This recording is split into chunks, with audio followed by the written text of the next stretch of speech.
Hello friends, आपका फिर से बहुत बहुत स्वागत है हमारे इस यूट्यूब चैनल में। जिन भाइयों ने हमारे चैनल को सब्सक्राइब कर लिया उन्हें बहुत बहुत धन्यवाद। जिन भाइयों ने अभी तक हमारे चैनल को सब्सक्राइब नहीं किए हैं, कृपया करके हमारे चैनल को सब्सक्राइब करें और बेल नोटिफिकेशन को ऑन कर दें ताकि हमारा लेटेस्ट वीडियो आप तक पहले पहुंच सके। तो फ्रेंड्स, आज हम अपने गुरुजी से मिलवाने जा रहे हैं और टिप्स एंड ट्रिक्स के बारे में आपको बताएंगे और मार्शल आर्ट क्यों सीखना चाहिए सभी लोगों को, ये आप हमारे गुरुजी के मुख से सुनेंगे। तो बिना विलंब किए चलिए अपने गुरुजी से मिलाते हैं। हेलो फ्रेंड्स, मैं श्रीदेव प्रसाद ताती और मैं कुंफू विंग चुन कुंफू से and world Shotokan karate federation से जुड़ा हूँ। और कराटे और कुंफू हालांकि एक ही ये युद्ध कला का जो है प्रैक्टिस जो होता है, कुंफू कर लें या कराटे कर लें, लेकिन युद्ध तो करना ही है। युद्ध का एक्शन वगैरह या मार धाड़ का एक्शन या प्रक्रिया बताया जाता है। कराटे एक खाली हाथ, जिसको कि खाली हाथ बोलते हैं, वो जैपनीज वर्ड है। कराटे मीन्स कर मने हाथ, टे मने खाली। तो हम लोग खाली हाथ किसी से लड़ने का, युद्ध कला सीखने का एक हम लोग का जरिया बनता है। खाली हाथ से लड़ने का तरीका बताया जाता है। बिना सामान का, बिना वेपन्स का हम लोग लड़ सकते हैं। अपने पंच को हथौड़ा के तरह पावरफुल और हाथ को तलवार की तरह धार बना करके किसी को वार करेंगे तो वो घातक होगा। इसलिए कराटे एक तरह से सीखना चाहिए, हर किसी को सीखना चाहिए। एक सेल्फ डिफेंस है। और आजकल के समय में जिस तरह का घटनाएं हो रही है, तो वो घटनाएं को देखते हुए अपने आप में एक हथियार शरीर में हम तो शरीर में किसी तरह का कोई हथियार वेपन्स तो लेके घूम नहीं सकते, क्योंकि हमारे पास कोई लाइसेंस नहीं है हथियार लेके घूमने का। कोई अथॉरिटी मेरे सरकार ने मुझे दिया नहीं है, लेकिन फिर भी मैं अपने हाथ और पैरों को हथियार बना करके रख सकता हूँ। उसमें कोई मनाही नहीं है। कानूनन रूप से मैं हाथ और पैर को हथियार बना करके चल सकता हूँ। इसलिए सेल्फ डिफेंस सीखना चाहिए। अपना बचाव, खुद का अपना बचाव या अपने परिवार का रक्षा, अपने भाई बहन माता को माने रक्षा करने के उद्देश्य से या खुद का रक्षा करने के उद्देश्य से ये सीखना जरूरी है। और बेसिकली ये फिटनेस बनाने के रूप में भी इसको अपनाना चाहिए।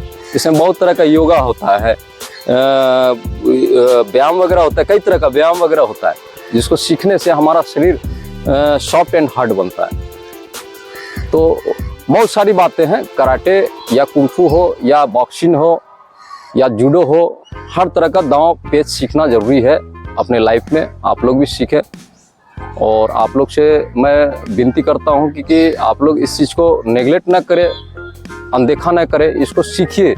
सीखने से बहुत तरह का फ़ायदा है। इसका सर्टिफिकेट जो है आपको मिलने के बाद बहुत तरह का नौकरी सर्विस में भी आपको काम आएगा। डिफेंस के सर्विस में बहुत सारा काम आता है, जैसे कि आपको रनिंग पावर, ब्रेथ पावर बनता है। रनिंग करने से ब्रेथ पावर बनता है। उस तरह से कराटे सीखने से भी ब्रेथ पावर बनता है। आप रनिंग अच्छा खासा आप कर लेंगे, हाई जंप, लॉन्ग जंप भी कर लेंगे बहुत अच्छा से, शॉर्ट पुट कर लेंगे, डिस्कस थ्रो कर लेंगे। तो इस तरह का है। आप रस्सा पकड़ के झूल सकते हैं, चल सकते हैं।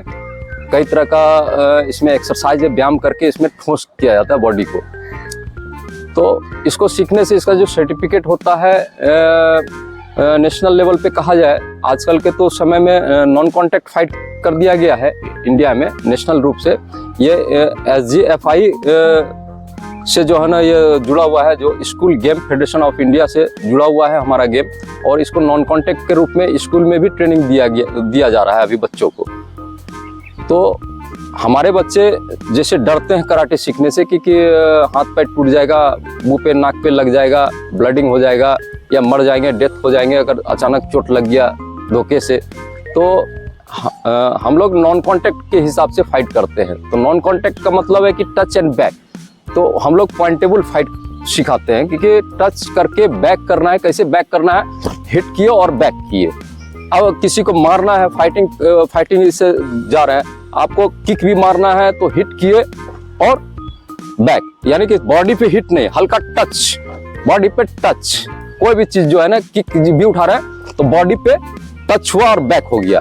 पंच भी किया यहाँ से, फाइटिंग पोजीशन, पंच किया यहाँ से, हाँ!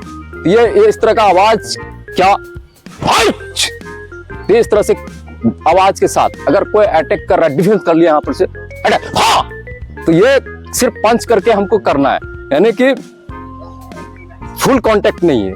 फुल का मतलब हो गया कि पूरी तरह से उसको मारना, पूरा धसा देना, तो पूरा पावर से मार करके उसको धसा देना, तो उसको फुल कांटेक्ट नहीं सिखाया जाता है स्कूल में। तो ये स्कूल गेम है, एक तरह से स्कूल गेम में इसको शामिल किया गया है और बच्चों को काफ़ी सेफ्टी ढंग से ट्रेनिंग दिया जाता है।